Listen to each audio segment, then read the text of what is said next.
The reason your utility bills are high is because of the building palooza that Xcel has been on to comply with the renewable mandates in this state. Wind, solar, and batteries. And of course, you know what wind and solar needed? Natural gas as a backup. It is wind and solar are 100% responsible for rising prices in this state.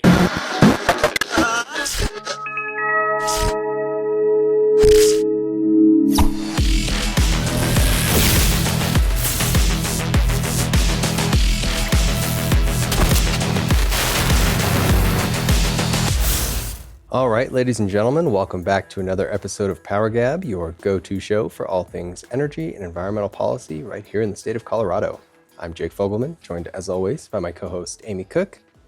To kick things off for us this week, we want to do a little bit of a brief legislative update that ties into an interesting news article that you actually came across, Amy, and it's from an outlet down in the Springs called the Pikes Peak Bulletin. And it's something of an update on a bill that we actually talked about on a previous episode of the show because it really caught our attention because it's frankly fascinating given the state's political climate. And that was Senate Bill 22, which was the bipartisan bill that would provide an avenue for specifically Colorado Springs utilities to delay the retirement of its final coal power plant if it can't, reasonably commit to its existing retirement date without, jeopardizing grid reliability or exorbitant rates. And so now there's this update in the Pikes Peak Bulletin talking about some of the behind-the-scenes drama that's going on with that bill. Kind of seems like maybe the bipartisan coalition might be cracking up, and Springs Utilities is potentially getting a little bit testy as well if they're not going to get due consideration of this policy. Right. So you're right. We talked about this early on, Jake. This is SB 22. It is specifically for Colorado Springs Utility, and it would specifically target keeping Ray Nixon Power Plant open. Ray Nixon Power Plant is a coal-fired power plant just south of Colorado Springs, I think just south of Fountain. It's in that area. But they want to keep it open, and all you had to do is look back to when Winter Storm Fern hit and temperatures plummeted in Colorado. You know what was running to keep the lights on and homes warm and just power on in the Colorado Springs area? It was Ray Nixon. Ray Nixon was, I actually made a, message them and said, hey, is Ray Nixon, did it stay on? They said, yep, the whole time that it was churning out power. So without Ray Nixon, they don't have reliable power. And the reason is the cost of any kind of replacement is so expensive. And Colorado Springs Utilities, second largest utility in the state, but that doesn't mean that they have 1 million ratepayers that they can distribute that cost across. So they want to keep Ray Nixon Power Plant open. And if you remember, this happened just a couple of months, I don't even know how long ago it was, but it wasn't more than, may have been a couple of months, not longer ago than that the EPA came out and rejected the state's regional haze plan. It's the SIP, they call it a state implementation plan, that was rejected. And the reason they rejected it is because Colorado Springs Utility wants to keep Ray Nixon open. Now, we know that it was part of a settlement agreement to close Ray Nixon, but right now, what Travis Deal, who is the CEO of the Colorado Springs Utility, is saying, we can't get replacement generation. We can't even purchase it. We can't even do a purchase agreement at any kind of a reasonable price. So they would like to keep Ray Nixon open at least, somewhere between 1 year and 14 years, just depending on when they can find or build that replacement generation. So they want to keep it open. And then there was this Pikes Peak Bulletin, and I thought, it was first the second line that caught my attention, because this is the way they put it. So if Senate Bill passes, Senate Bill 22 passes, Ray Nixon power plant would keep running, possibly for another 14 years. We don't know exactly how long, but it would allow them to stay open. That would mean the plant would continue to churn out over 1.2 million metric tons of carbon dioxide and other pollutants. What you don't hear in that sentence, besides, the ominous sound of music that we should be hearing, 1.2 metric tons, is that it also would reduce the reliability of Colorado Springs utility and increase rates. You hear nothing about that. It is just 1.2 metric tons of carbon dioxide. And just to put that in perspective, that is not even a rounding error in terms of global emissions. And I did some real quick math, Jack. This is kind of funny. I said, what is the annual emissions for the city of Boulder? And it's more than the Ray Nixon power plant. It's 1.6 million tons.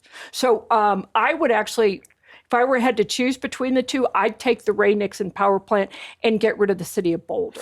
That would be, I'd make that trade every single day.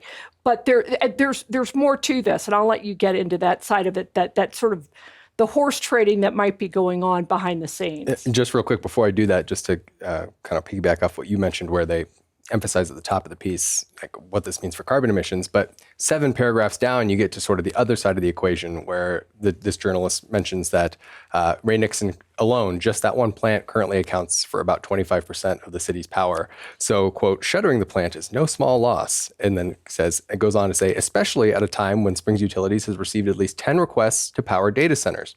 So load growth is real. Losing 25% of your entire generation portfolio in a given year at once seems like a pretty big deal. And sure, maybe we want to weigh those against emissions, but just to frame this as a purely emissions only thing right in the lead. Right. And then, oh, by the way, yeah, this actually is a pretty big thing that we're asking Springs Utilities to do. And think about 25% of your load. I mean, just think of that. That's 25% of your generating capacity.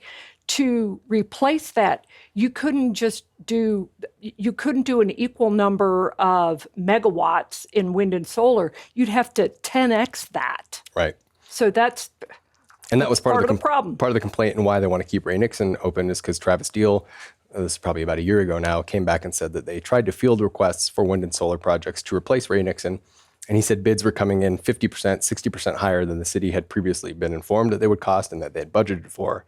So he said he couldn't do that to the ratepayers of Colorado Springs. And so they're asking for this off-ramp. Exactly. But they're not saying they're never going to do it. They just need more time. And that's exactly right. But evidently that's not quite good enough even for someone like Representative Amy Pascal, who signed on as a co-sponsor of SB 22, because at least according to this piece, she seems to be getting some cold feet. Part of it is in response to what she sees as Springs Utilities' quote failure to come up with a backup plan. So she's mad that they seem to be committing to keeping Ray Nixon open instead of offering other alternatives, which strikes me as kind of funny because, as I just mentioned 30 seconds ago, they tried alternatives and the alternatives were really expensive and potentially jeopardized the reliability of the grid. So I'm not sure why this is causing such a big hangup. It would be apparent to me, I would think that was something that was discussed when the bill was introduced. That's the whole rationale behind introducing the bill in the first place, there was no backup plan. And this is plan B. Yeah, this is plan B. So that's all this to say, the reason that we talked about this so early in the session and we haven't talked about it since is because it just hasn't come up for a committee hearing. And it sounds like this is the reason why. There's some behind-the-scenes drama, and I don't know yet how it's going to be resolved. And I would say this, Travis Steele has said, if this does not pass, gloves are off. And then, oh my gosh, it would be unfortunate. Somebody said it would be unfortunate if it ended up in court. Well, guess where it's going to end up, I think. If SB 22 does not pass, I suspect this ends up in court. And here's the other thing. I've wondered about this. What happens if you just leave it open and you're like, I'm going to power it. I am going to just power my city. We have a responsibility, a duty to our ratepayers to provide affordable, reliable power. Well, according to this piece, if they just kept it open, they could face fines of up to $47,357. Now, where did the 357 come? I mean, where does that number even come from? But it's 47,000 and change every single day that Ray Nixon remains open, and those are air quality fines that could total $1.4 million a month. Right. So I think that this probably ends up in court. Yeah.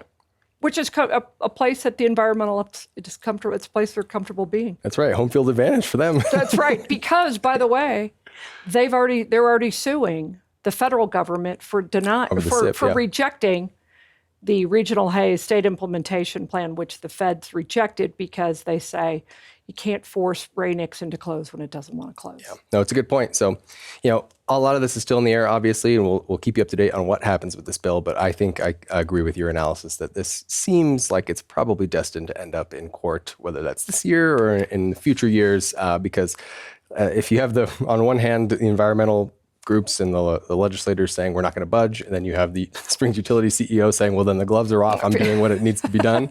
I think that ends up in a courtroom. But stay tuned at PowerGab because we're definitely going to keep up to date on this story. But beyond this particular story, we also wanted to highlight a piece that our very own Sarah Montalbano wrote in response to an op-ed that was published in the Colorado Sun, which caught your attention in particular, Amy. And it was all about, typical framing of the opinion pieces in the Sun. It was all about how natural gas is to blame for, Coloradans, we understand that you're really concerned about rising energy bills. We hear you. The reason is natural gas is causing it. And the sooner we move off of natural gas, the sooner the relief will come. And Sarah, I think, just did a fabulous job. We'll put it in the show notes so everyone else can check it out as well, of really dismantling that argument and exposing it for sort of the one-sided, tendentious reading that it is. I got through the third paragraph and said, I'm done. I said, we have to respond to this. Because it says this is the second paragraph. Last year, Xcel filed 2 new rate hikes requests, nearly 10% for electricity and 11.4% for gas. I'll get to that in a moment. And then he goes, energy bills are complex. There's a simple reason prices are soaring. Natural gas. That's it. Gas makes energy more expensive through volatile commodity prices, soaring delivery charges, and worsening climate change. So here, spoiler alert, we'll just get this out of the way right now. Natural gas is what is keeping the cost of home heating low, because natural gas right now is actually, or has been relatively inexpensive. What Xcel is recovering the cost on, remember, they have only a short period of time to recover all the costs for their natural gas infrastructure. Why? Because of legislation from the state legislature, which is going to shut down their natural gas service completely, and we have to still pay for it. Any increase in natural gas is because of the Colorado Clean Heat Plan. As it says, first in the nation, Clean Heat Plan, where we're going to be stuck with a bunch of stranded assets, so they're recovering the cost on that right now. That's number one. Number two, the reason your utility bills are high is because of the, building palooza that Xcel has been on to comply with the renewable mandates in this state, wind, solar, and batteries. And of course, you know what wind and solar needed? Natural gas as a backup. I don't know how to tell you, but it is wind and solar are 100% responsible for rising prices in this state. Because that quest has also forced the conversion from coal to natural gas, which also included accelerated depreciation for coal-fired power plants, which we have to pay for. Then you pay for the natural gas that builds it. Then you pay for the wind and solar to meet the mandates. The renewable mandates are 100% responsible. And you can go to look at blue states' high rates. States that have high RPS, renewable portfolio standards, have some of the highest rates in the country. And if we'll go back, this is flashback to 2008, then candidate Barack Obama, who said that he wanted to do a cap and trade, carbon trading scheme. He didn't get that, but he got the endangerment finding and ultimately the Clean Power Plan, which he tried to force upon us. But this switch from, or eliminating coal in our generating portfolio, this is what Barack Obama said about that. He said, under his plan, rates would necessarily skyrocket.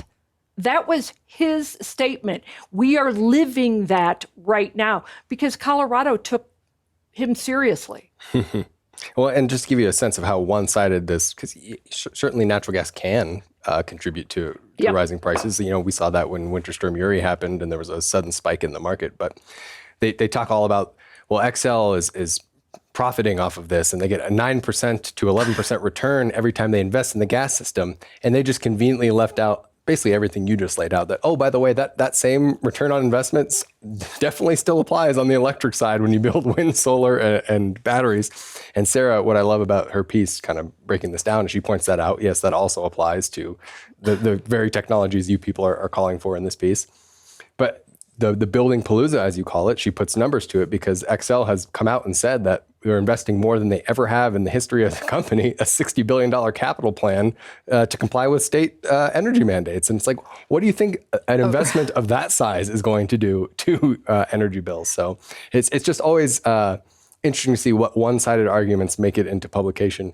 I know for a fact that The Sun, when it fields opinion pieces on energy, takes a very, very hard line, brings out the red pen anytime someone is pro-natural gas, but something like this, I guess you can only present one side of the argument and make it into publication. 100%. And also, if you look at the Colorado Sun, I actually want to pull this up. Here's you'll find them on Instagram, you'll find them on Blue Sky, and you'll find them on YouTube. You know where you won't find them? You won't find them on X and you won't find them on Facebook because, God forbid, they actually talk to people other than themselves. This thing made me crazy. You're absolutely right. There is commodity prices do matter, but here's the thing: even with a spike for something like Winter Storm Fern or something like that, even with that, it is cheaper for you to heat your home with natural gas than it is with electricity. Any day of the week. Electricity is far more expensive than natural gas service delivered to your home.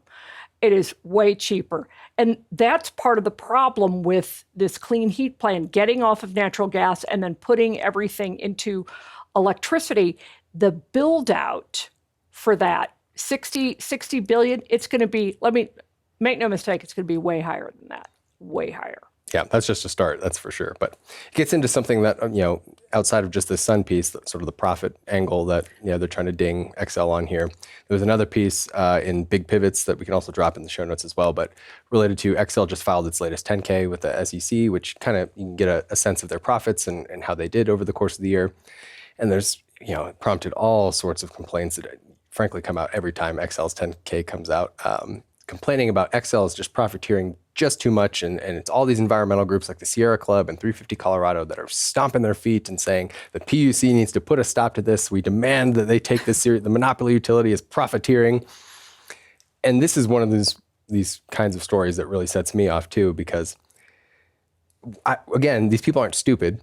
They know exactly how utilities make money. They know exactly how this whole system works. And these are the exact same groups that lobby for every single one of these bills that are leading to what you called the building palooza. They're right there. 350 Colorado, you pull any lobbying report on any energy bill that goes down there that makes it into law. And they're there as a registered lobbyist, signing their name, usually in support if it's a climate bill.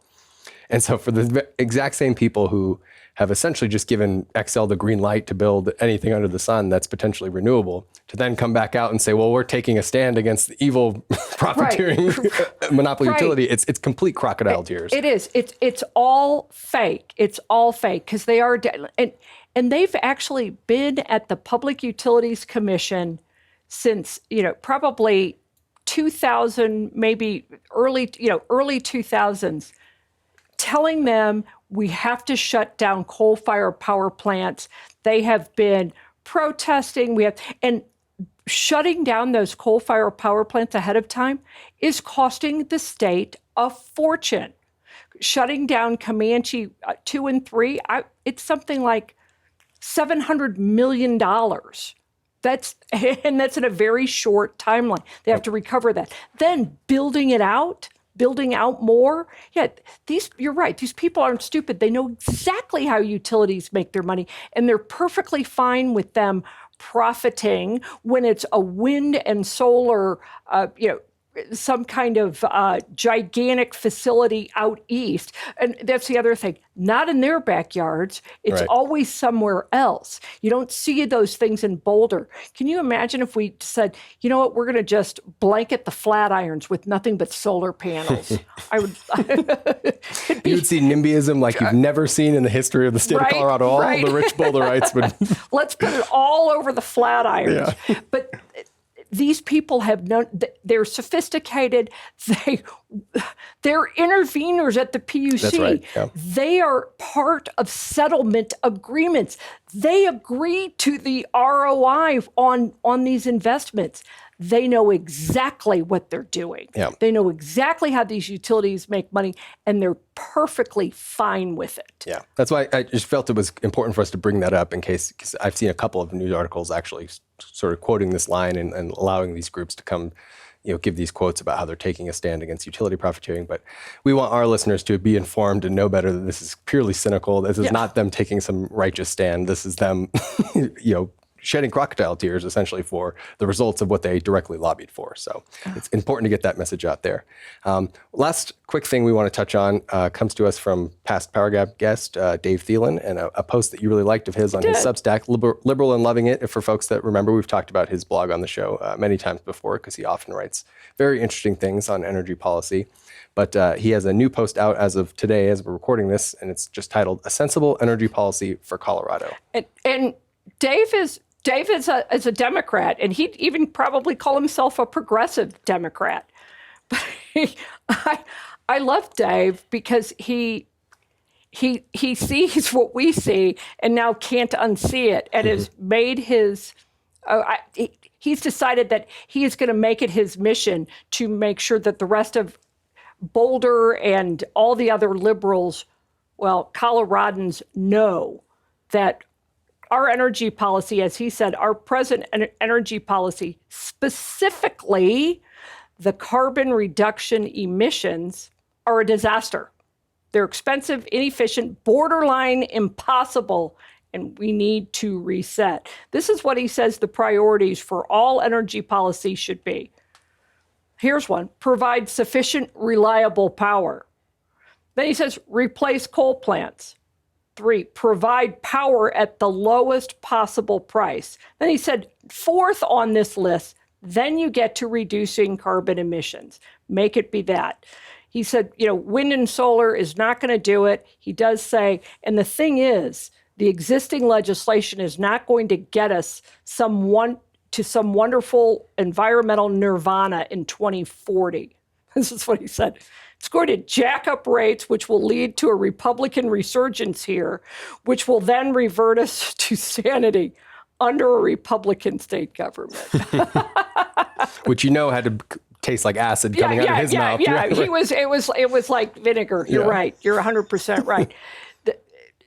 Dave is right, and that of course assumes that the GOP could take advantage of it. Prepared to capitalize. I guess I'm suspect there, but the point is rates are going to skyrocket, and the people in charge will eventually be held responsible for it. And what's interesting about that, Jake, is they will know the people who pass these laws will no longer be in the legislature. That's exactly right. Yeah. And we bring this up just to show, we say similar things here on this show, but it's not just us. And it's folks like Dave, who's just an interesting character. He lives in Boulder. He's a lifelong Democrat, and he sees, he follows many of the same proceedings we do, and he's coming to similar conclusions. So it's always worth pointing out when he writes some of the interesting things that he does. But as we're coming up on time here, Amy, do you have any takeaways? Yeah, one would be pay attention to Dave Thielen on his energy policy. Share it with your liberal friends and family if you still talk to them. So he makes sense.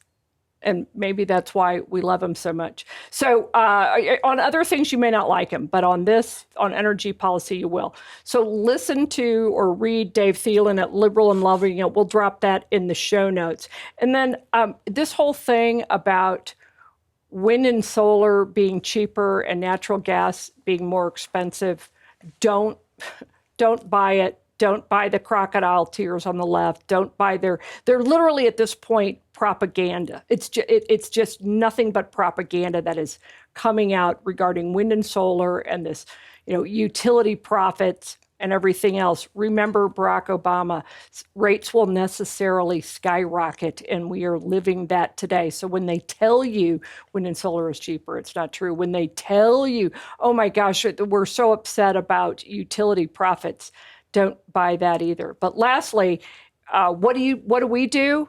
I'm going to give you two things. You know what my normal is, and I'll get to that in a minute. But one, you've got to start asking candidates for the legislature where they stand on this and holding them accountable. The other thing is, what can you do? Firm your own grid, because the state isn't going to help you, and it's going to be a while before they will.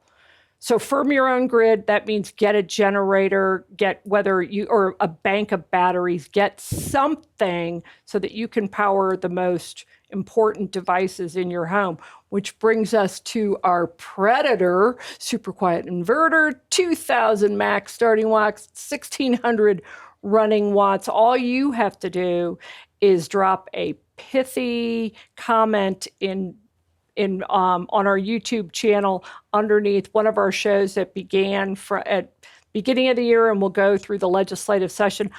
I'm collecting those, share those with you occasionally, but we are collecting the best comments from each show. So drop a comment, be funny, be clever, be something. Feel free to flatter us. That'll work. Whatever. Drop a comment in the show notes, and we're collecting those. And then at the end of the legislative session, we're going to whittle those down, and then we'll put up our 3, maybe even 5 favorites, and we'll let you vote on which one was your favorite. And that person will get the Predator. And they'll be able to follow Amy's advice and firm their own grid. That's right. So keep dropping those comments. But that does it for us on another episode here of PowerGab. If folks like what they saw, they can head over to powergab.org to check out our entire back catalog. We produce new episodes every single week. We're also available wherever you get your audio shows, whether that's Spotify or Apple Podcasts. And if you'd like to reach out to us to suggest future show topics or guests you'd like to see us interview here on the show, you can send that our way at info@powergab.org. We always love hearing from you guys. But until next week, we'll see you.